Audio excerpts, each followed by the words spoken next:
રાજકોટ શહેર કોંગ્રેસ સમિતિની યાદી મુજબ કાલાવડ રોડ પર બ્રિજ નીચે જોખમી ગેમ ઝોન પ્રોજેક્ટ રદ કરવા અંગે મ્યુનિસિપલ કમિશનરને આવેદન સુપરત કર્યા બાદ આ અંગે કોઈ જાતનો પ્રત્યુત્તર ન મળતા તારીખ 25/1ના રોજ રાજકોટ કાલાવડ રોડ પર ગેમ ઝોનની પાસે રાજકોટ શહેર કોંગ્રેસ સમિતિ દ્વારા લોકોના, વેપારીઓના અને વિદ્યાર્થીઓના અવરજવર કરતા શહેરીજનોના બ્રિજ નીચેના ગેમ ઝોન અંગેના અભિપ્રાયો મેળવવામાં આવેલ હતા। તેમાં કોઈના નકારાત્મક અભિપ્રાયોના પગલે ગેમ ઝોન બ્રિજની નીચેની બદલે અન્ય સ્થળે બને તે જરૂરી છે અને બ્રિજ નીચે અને અહીંયા ટ્રાફિકની સમસ્યા સર્જાય તેમ હોવાને પગલે નકારાત્મક રિપોર્ટ આપેલ છે। મ્યુનિસિપલ કમિશનરે સાઇટ વિઝિટ કરી લોકોના, વેપારીઓ અને આજુબાજુના રહેવાસીઓના નકારાત્મક અભિપ્રાયો જાણ્યા બાદ આજરોજ બીજા તબક્કામાં રાજકોટ શહેર કોંગ્રેસ સમિતિ દ્વારા કાલાવડ રોડ પર ન્યૂ પરિમલ સ્કૂલ સામે જ્યાં ગેમ ઝોનનું કામ હાલ બંધ થઈ ગયું છે તે જગ્યાની નજીકમાં કોંગ્રેસ સમિતિ દ્વારા પ્લેકાર્ડ સાથે ધરણાનો કાર્યક્રમ યોજવામાં આવ્યો।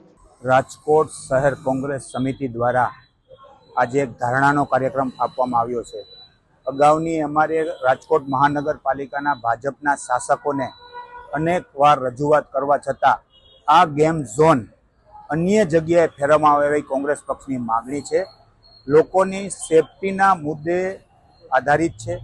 આપ પણ જોઈ શકો છો, બંને તરફ રસ્તા સાંકડા છે, ત્યાં છોકરાઓ સ્કૂટર પાર્ક કરે, કઈ રીતે ગેમ ઝોન રહે, એટલે બુદ્ધિનું પ્રદર્શન કર્યું હોય એટલે એને સારી સદબુદ્ધિ આપે એટલે આ ધારણાનો કાર્યક્રમ રાખવામાં આવ્યો છે।